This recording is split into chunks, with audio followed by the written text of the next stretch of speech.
Find a comfortable, quiet spot. Let your body feel heavy and relaxed. Take a slow, gentle breath in and a long, soft breath out. With each breath, let the day's thoughts drift away.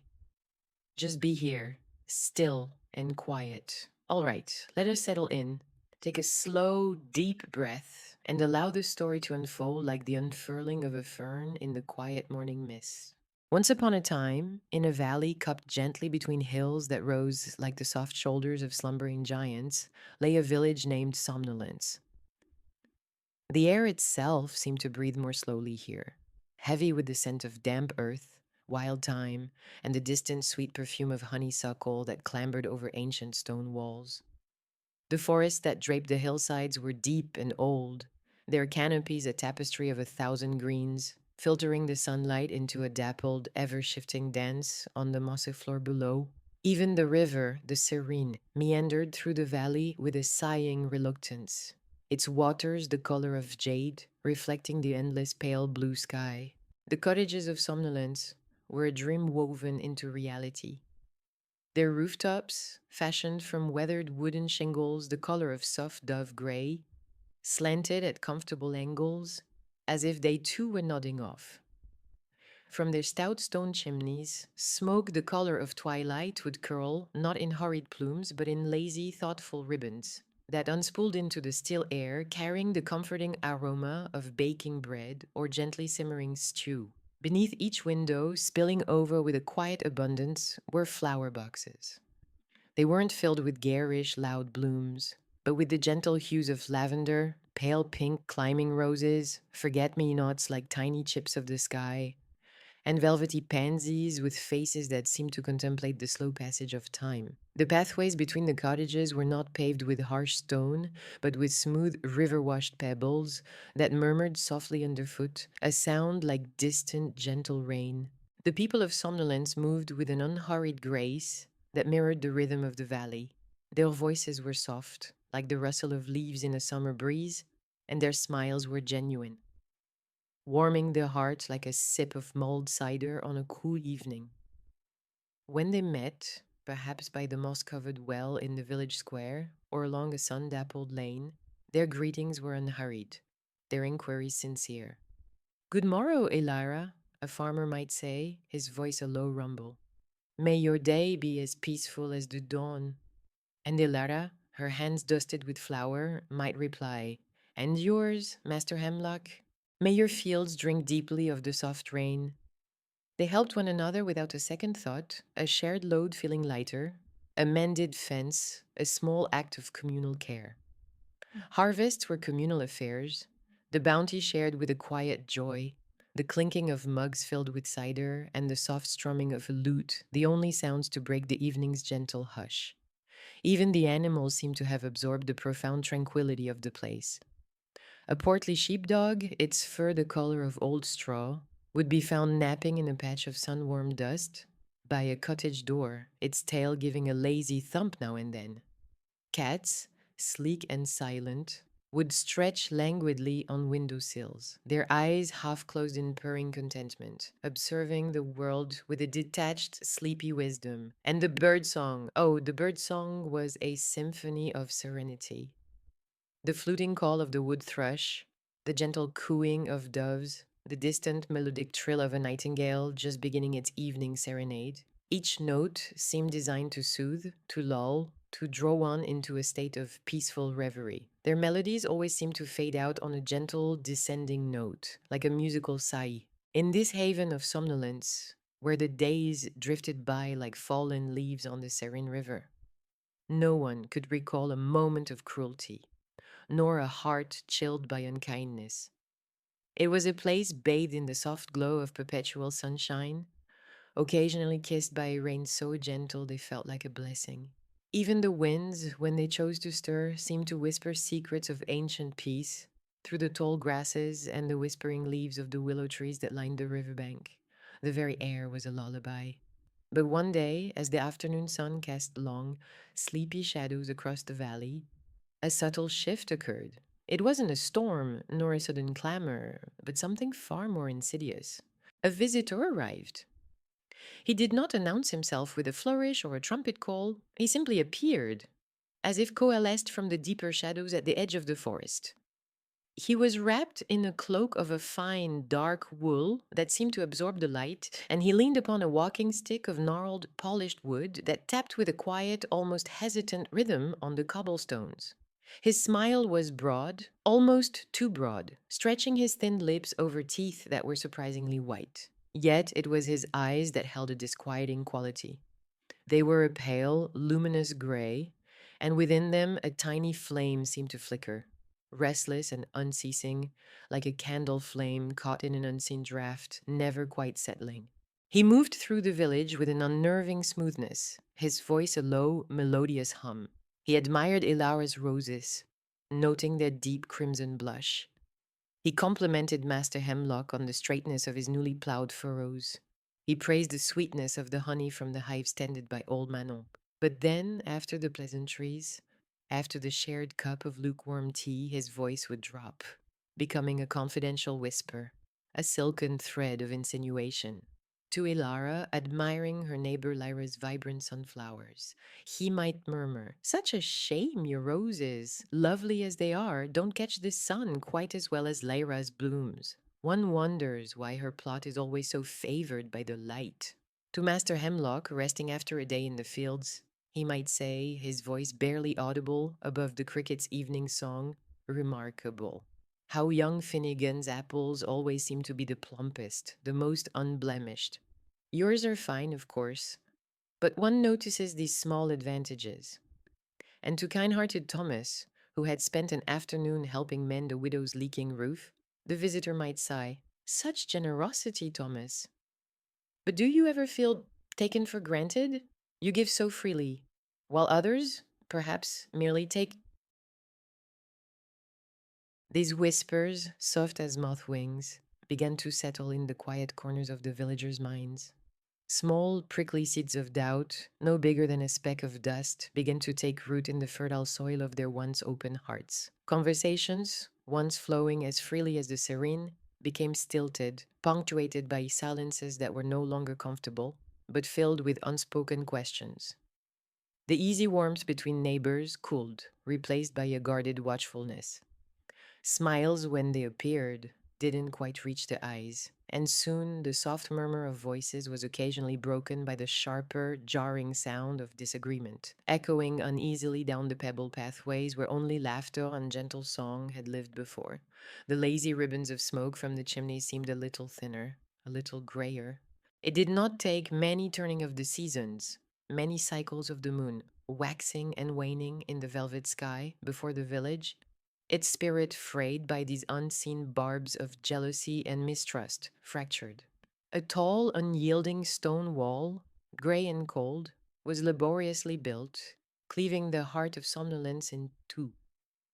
The rhythmic chip, chip, chip of a hammer on stone was a mournful sound that replaced the bird song for many weeks. Families found themselves on opposite sides, their homes facing away from former friends. The shared well became a point of contention, then disuse. Two halves, once a single beating heart, now existed in a state of stony silence, each pretending the other was a distant, unpleasant dream. And so the years drifted by, like autumn leaves carried on a mournful wind. The visitor, his work apparently complete, vanished as silently and mysteriously as he had arrived, perhaps melting back into the deep shadows of the ancient forest. But his presence, like a faint, unsettling chill, lingered in the divided hearts of the villagers, a subtle bitterness that tainted the sweet air. Then, one spring, when the peach trees on either side of the cold stone wall were hesitantly unfurling their delicate pink blossoms, and the air was filled with the drowsy hum of bees exploring the new blooms, a young prince came riding into the valley. His name was Theodore, and his tunic was the blue of a summer sky after a gentle rain.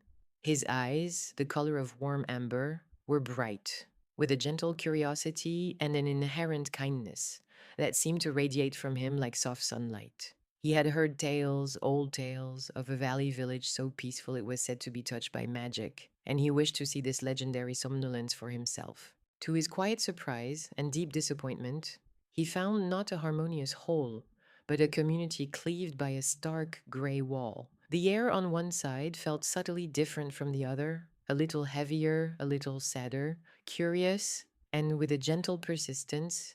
He asked the villagers he met, first on one side, then, after finding a narrow, overgrown path around the wall's end, on the other, what had caused such a profound division. But no one could offer a clear explanation. Their memories of the visitor and his whispers had faded into a vague unease, a lingering sense of betrayal. They would only shake their heads, their eyes downcast, muttering softly that those on the other side were not to be trusted, that things had simply changed. And then, one soft afternoon, as Theodore wandered through a neglected patch of wildflowers that grew defiantly near the base of the wall, he met her. She was gathering herbs, her slender fingers moving with a gentle precision amongst the leaves of sage and chamomile.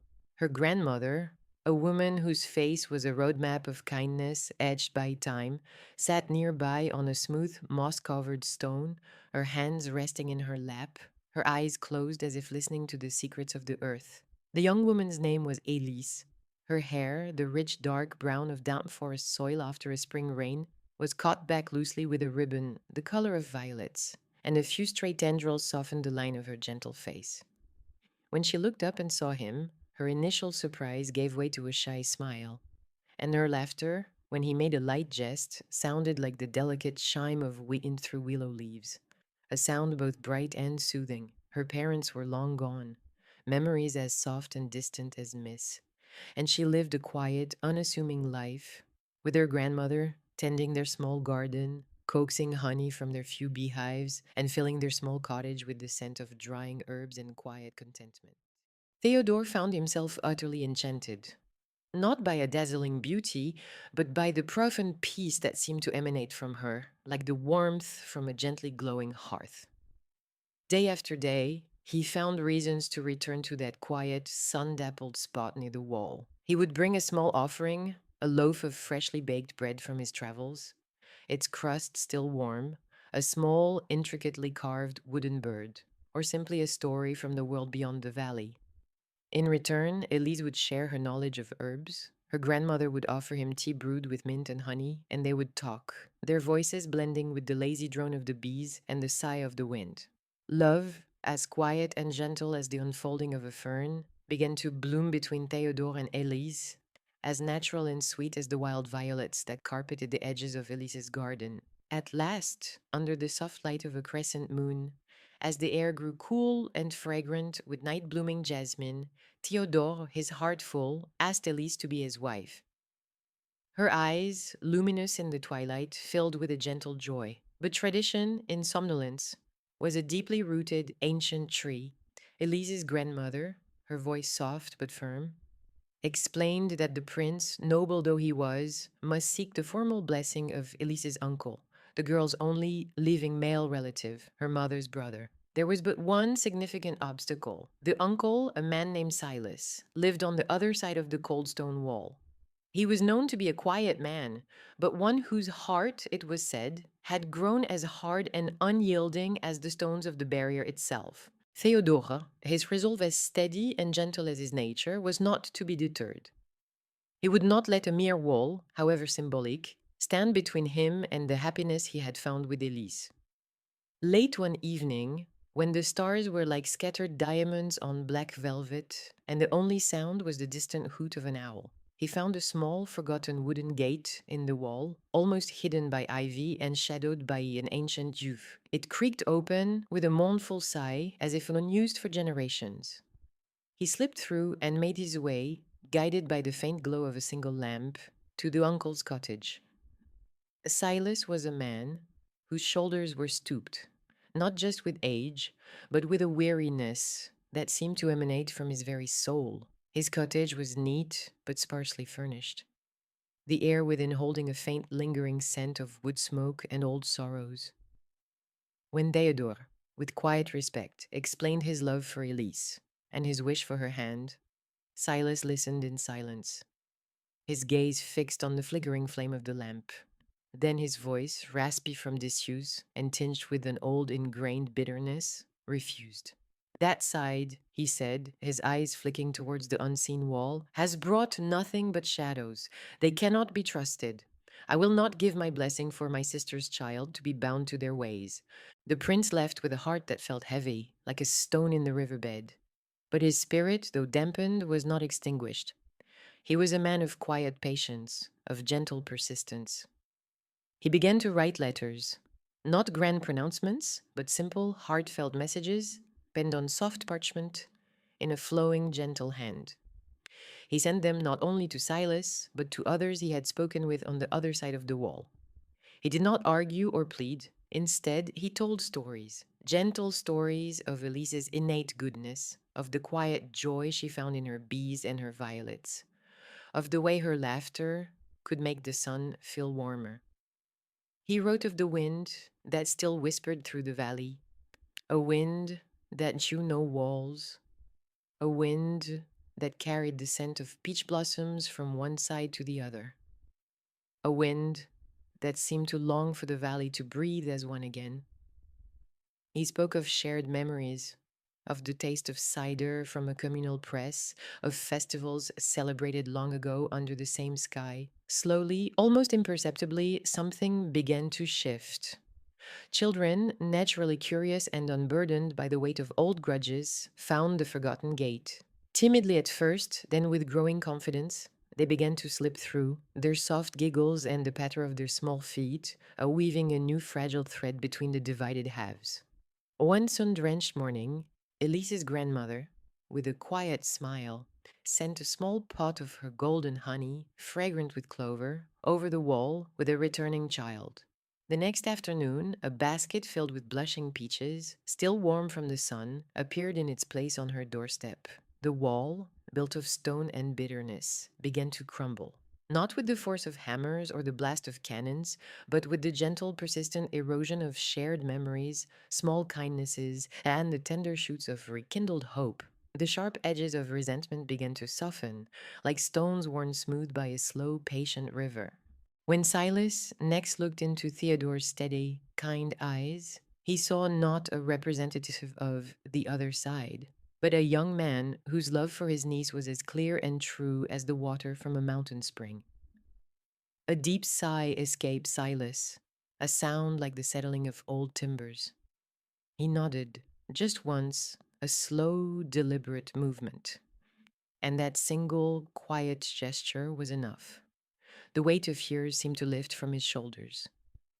The wedding bells of Somnolence, silent for so long, rang out on a glorious summer morning. Their sound, clear and joyful, shimmered through the warm air, echoing off the gentle hills and calling the villagers together. From both sides of the now crumbled wall they came, their steps hesitant at first, then more confident, their faces reflecting a dawning wonder. Theodore and Elise stood hand in hand beneath the sprawling boughs of an ancient oak tree in the center of the valley, its branches reaching wide as if to embrace them all, its leaves whispering in the gentle breeze. As they spoke their vows, their voices soft but clear in the reverent hush, a gentle wind stirred the leaves of the ancient oak. It seemed to sigh through the valley, carrying with it the last lingering vestiges of bitterness, the final wisps of old suspicion, leaving behind only the sweet scent of wildflowers and the warmth of the summer sun. The birds, as if cued by this gentle benediction, burst into a chorus of song, their melodies weaving a tapestry of renewed harmony. And in the profound, peaceful quiet that followed, the village of Somnolence, its heart mended, remembered how to be kind, how to trust, how to be one.